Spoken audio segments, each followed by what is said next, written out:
Hello children, welcome to Narmada School. Today you will have your English class. So get ready with your books. In the last class we have studied our chapter number 3 and also we have seen some question answers and exercise of this chapter. Now our grammar section is remaining. So we will start from page number 31. तो यहाँ पर आपको दिए गए हैं कुछ negative sentences.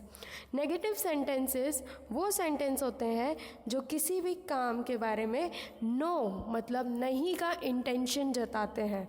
जैसे अगर आपने होमवर्क नहीं किया था तो मैं पूछूंगी कि आपने होमवर्क किया था, तो आप क्या बोलोगे? नहीं, हमने नहीं किया, नो वी हैवेंट। तो आप जहाँ पर भी नो वर्ड पढ़ते हो या किसी भी सेंटेंस में नो आता है या नहीं करने वाली इंटेंशन आता है तो उसे हम बोलते हैं नेगेटिव सेंटेंसेस। ओके, और ये नेगेटिव सेंटेंसेस को हम दो पार्ट में देखेंगे। पहला है आपका सिंपल प्रेजेंट। सिंपल प्रेजेंट मतलब जो अभी नहीं हुआ है, और सिंपल पास्ट जो पहले नहीं हुआ है। ओके, जो पहले नहीं हुआ था। ठीक है, तो ये दोनों डिफरेंस है। प्रेजेंट मतलब अभी का और पास्ट पहले का।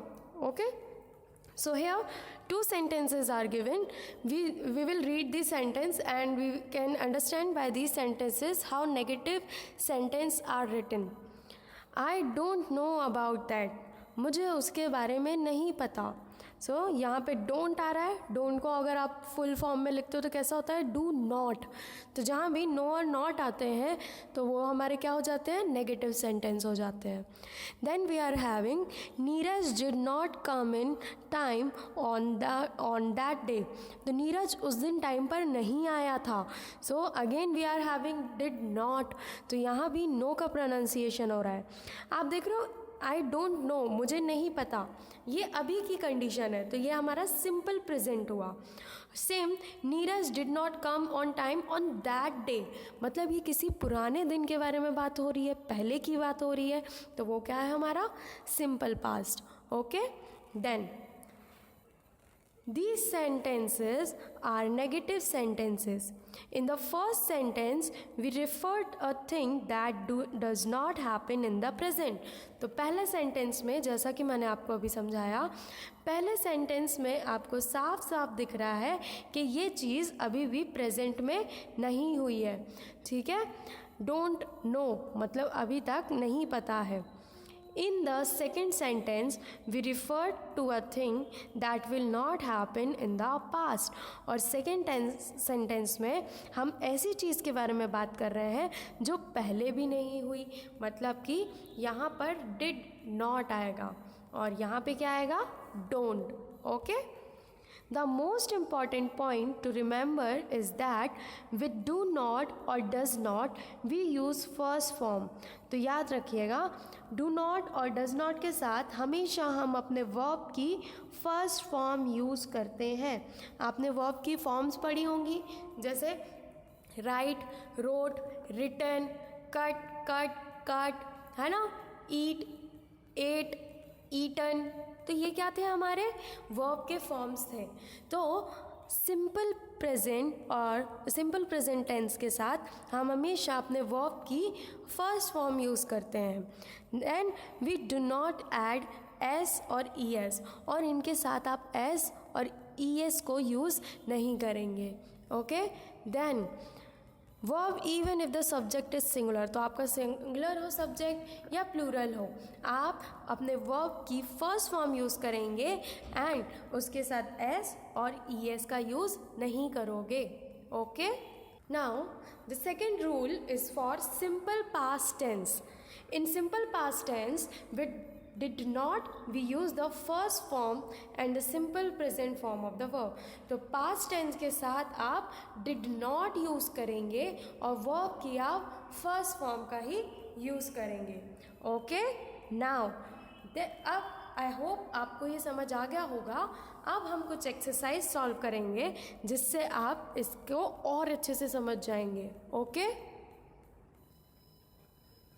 now here is an exercise.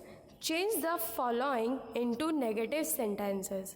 आपको ये सारे सेंटेंस दिए गए हैं और आपको इन्हें नेगेटिव बनाना है, लेकिन इसमें कंडीशन है।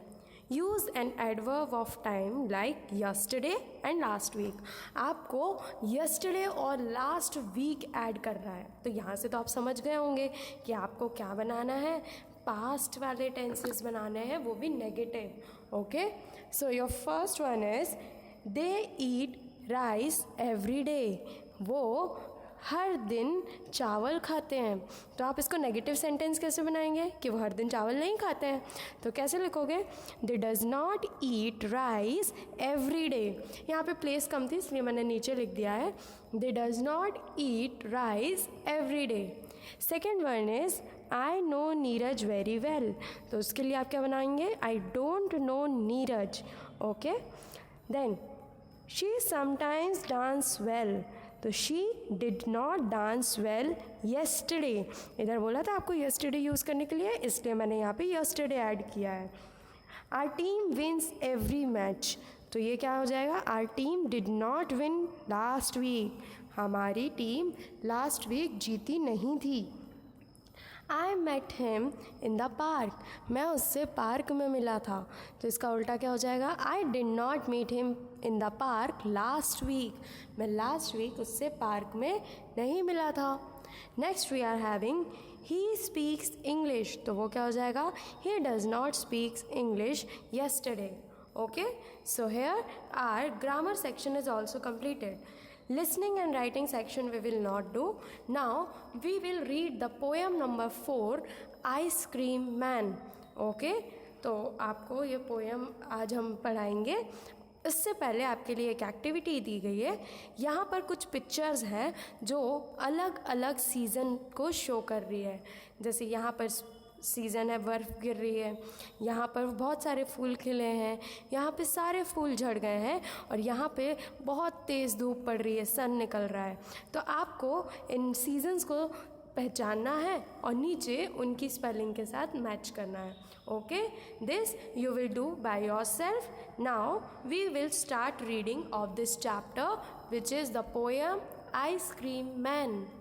सो first we will read the first 4 lines of this poem.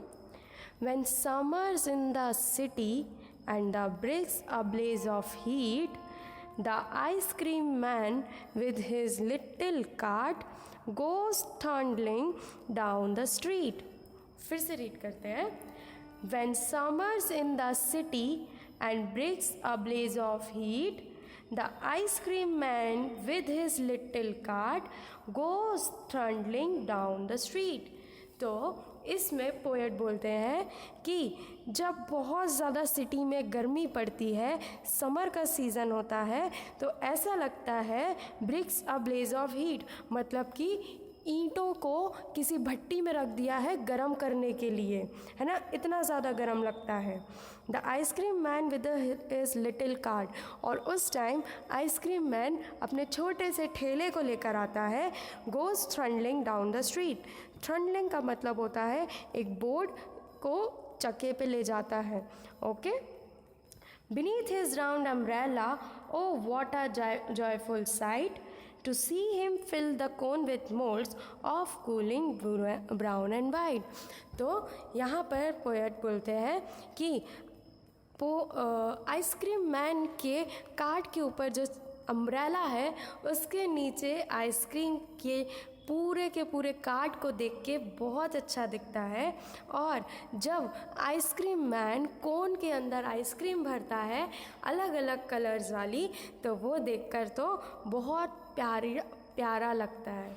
Okay, then vanilla, chocolate, strawberry और chilli things to drink from bottles full of frosty fizz, green, orange, white और pink. तो वहाँ पर बोलते हैं आइसक्रीम मैन जो ice cream लाता है वो अलग अलग फ्लेवर में, जैसे वनीला, चॉकलेट, स्ट्रॉबेरी और चिली थिंग्स। चिली थिंग्स मतलब ठंडी चीज़ें। From the bottles full of frosty freeze. Frosty freeze का मतलब होता है जब आप कोल्ड ड्रिंक पीते हो तो उसमें छोटे छोटे बबल्स होते हैं ना, उसे बोलते हैं। तो बॉटल्स के अंदर से बबल्स निकलते हुए दिखते हैं, green, orange, white and pink. Okay, his cart might be a flower bed of roses and sweet bees. तो यहाँ पे बोलते हैं कि आइसक्रीम वाले के ठेले को देखकर ऐसा लगता है कि उसका कार्ट फूलों से बड़ा एक गुलदस्ता है, एक फूलों का बेड है जिसमें रोज़ लगे हैं, मीठे मीठे और फल लगे हुए हैं. The way the children cluster around as thick as honey bees. क्योंकि जिस तरीके से फूलों के पास सारी मधुमक्खी आके झुंड लगा लेती हैं, मीठी चीज़ों के पास आके झुंड लगा लेती हैं, वैसे ही चिल्ड्रन क्लस्टर राउंड मतलब कि सारे बच्चे इकट्ठे हो जाते हैं चारों तरफ आइसक्रीम मैन के, जैसे हनी बीज हो जाती हैं. Okay, so here our poem is also completed. In the next video, we will do question answers and exercise of this chapter. Till that, bye bye. Take care.